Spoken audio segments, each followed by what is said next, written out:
बहुत एक घिनौना रूप है आतंकवादियों का, और निश्चित ही हमारी सेना ये यशस्वी हो जाएगी उन सारे आतंकवादियों को मार गिराने में। जम्मू कश्मीर के राजौरी में 21 दिसंबर की शाम बड़ा आतंकी हमला हुआ है, जिसमें सेना के 4 जवान शहीद हो गए हैं।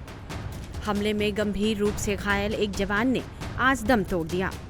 अभी भी 2 जवानों की हालत गंभीर बनी हुई है। आतंकियों ने हमले के लिए सेना की 2 गाड़ियों को निशाना बनाया। सेना के अधिकारियों का कहना है कि जवानों और आतंकियों के बीच आमने सामने लड़ाई भी हुई थी। आतंकियों ने 2 शहीदों के शव को क्षत विक्षत भी कर दिया है।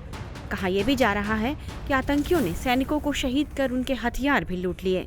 सेना के जवानों पर यह हमला थाना मंडी सुरनकोट रोड पर डेरा की गली नामक इलाके में हुआ है।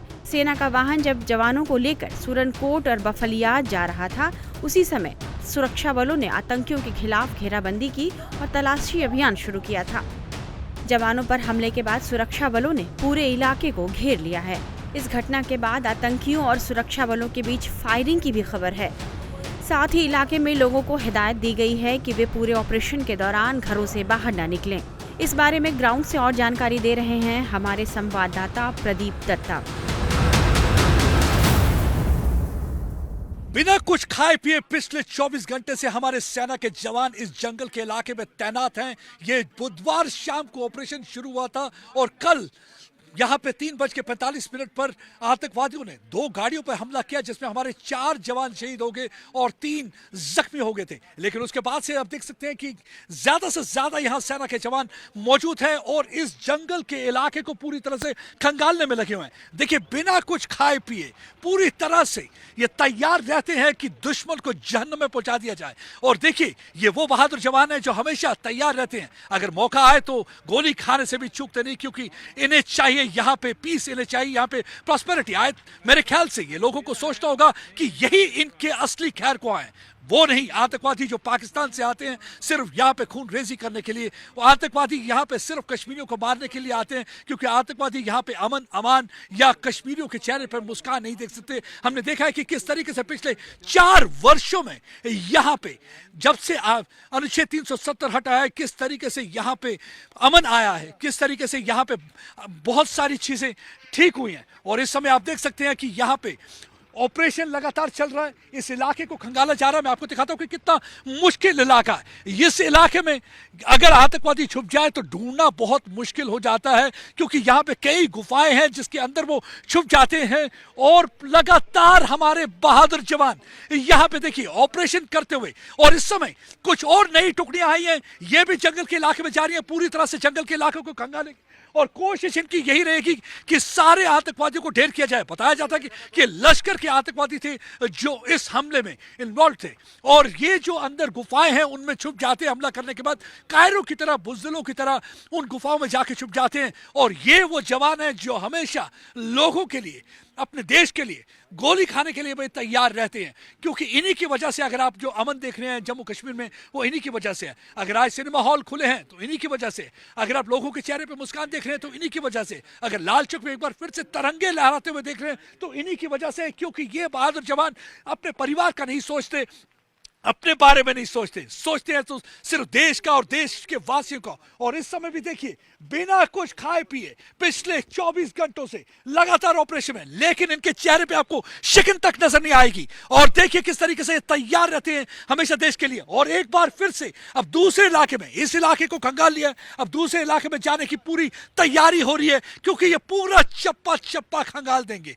जब तक आतंकवादियों को मारेंगे नहीं तब तक चैन की सांस नहीं लेंगे, क्योंकि इन्हें आदेश मिल चुका है कि इन आतंकवादियों का सफाया करना ही होगा।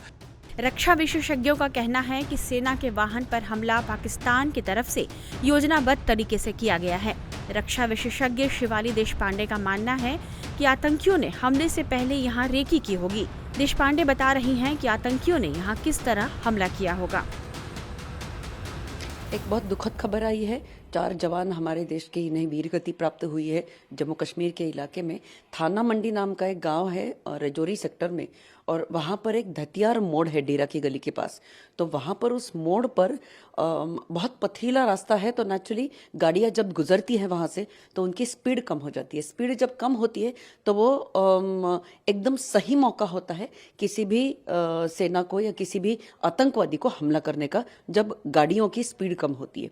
और नेचुरली पथरीला रास्ता होने के कारण हमारी जो फौजी गाड़ियाँ जा रही थी उनकी स्पीड कम हो गई। ऐसे हो सकता है कि आतंकवादी ने पहले ही उस इलाके का रेकी की होगी और फिर उन्होंने ये जो धतियार मोड़ है ये उन्होंने मोड़ चुना होगा, क्योंकि वहाँ पर आमतौर पर एक पहाड़ी है जिस पहाड़ी के चोटी के ऊपर आतंकवादी छुपे थे, और पथरीला रास्ता होने के कारण, स्पीड कम होने के कारण तुरंत वहाँ पर एक्शन करना ये बहुत आसान हो जाता है। तो वहाँ पर हमारी सेना की गाड़ियों के ऊपर एम्बुश हुआ है, हमला हुआ है, और उसके जवाबी कार्रवाई में हमारे 4 जवान इन्हें वीरगति प्राप्त हुई है।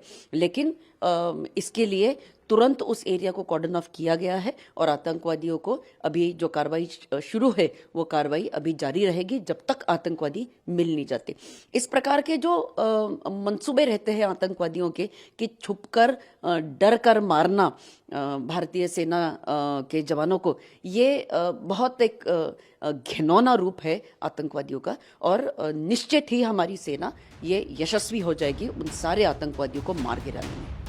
वहीं रक्षा विशेषज्ञ रिटायर्ड जनरल संजय कुलकर्णी का मानना है कि जम्मू कश्मीर से आर्टिकल 370 हटने के बाद जो सकारात्मक बदलाव हुए हैं, आतंकी इस नैरेटिव को बदलना चाहते हैं। ऑनगोइंग ऑपरेशन था, ऑपरेशन तो वहाँ पे वेडनेसडे से शुरू है। ये रीइंफोर्समेंट पार्टीज थी जिनकी गाड़ियाँ जो है 2 एम्बुश हो गई, जिसमें 3 जवान हमारे शहीद हुए और 3 घायल हो गए। ये मुझे लगता है कि कई बार ये कहना बड़ा मुश्किल है कि गलती हो गई या क्या है, ऐसे नहीं है। वाकई अगर आप उस इलाके में जाएं, बहुत ही कठिन इलाका है, लेकिन इलाका कठिन है, फॉरेस्टेड है, अपना पाकिस्तान से सटा हुआ है, वहाँ से वो आतंकी आ रहे हैं। लेकिन अब हम लोगों को एक अपनी जो सोच है वो थोड़ी बदली करनी पड़ेगी, और ये इस इलाके में भी थोड़ा रीडिप्लॉयमेंट ट्रुप्स का होने के कारण भी हो सकता है उसका फ़ायदा उठाने की कोशिश कर रहे हैं। प्लस वहाँ पे हाइब्रिड वॉरफेयर, यानी कि दिन के वक्त वो जो वहाँ पे जो बकरवाल हैं या जो गुज्जर हैं वो भी अगर किसी के साथ मिल गए तो इस तरह के वारदात करेंगे, उसके बाद अपने मैं कहूँगा जानवरों के साथ घूमते मिलेंगे। तो वो इस तरह के वो हरकतें खबर हासिल करने में ये हो जाते हैं।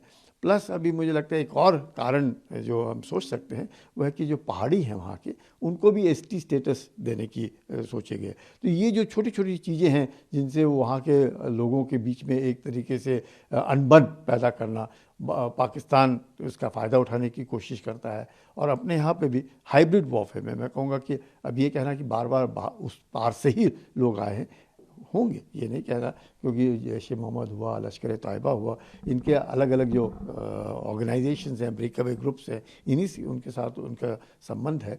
लेकिन कुछ भी हो, पाकिस्तान जो है हर हमेशा आतंक फैलाएगा, इसमें कोई शक नहीं है। इलाका पाकिस्तान से सटा हुआ है, इसमें भी कोई शक नहीं है। इलाका बहुत ख़राब है, बहुत ही मैं कहूँगा मुश्किल है, इस इलाके में मौसम बहुत ही ख़राब हो रहा है। इसके बावजूद भी हम लोगों ने यकीन करना है कि अब हम लोगों को सोचना पड़ेगा कि किस प्रकार से इस तरह के एम्बुश से हमें अपने आप को बचाना है और आतंकियों को मारना है। आतंकियों के हमले के बाद भारतीय सेना के जवानों ने तुरंत जवाबी कार्रवाई की है और समझा जा रहा है कि आतंकवादियों के खिलाफ यहां एक्शन और तेज हो सकता है। सुरक्षा बल पूरी तरह अलर्ट पर हैं और आतंकियों को ये सख्त मैसेज दिया जा रहा है कि वे आतंक फैलाकर जम्मू कश्मीर में अमन बहाली और विकास को नहीं रोक सकते हैं। टाइम्स नाउ नवभारत डिजिटल की रिपोर्ट।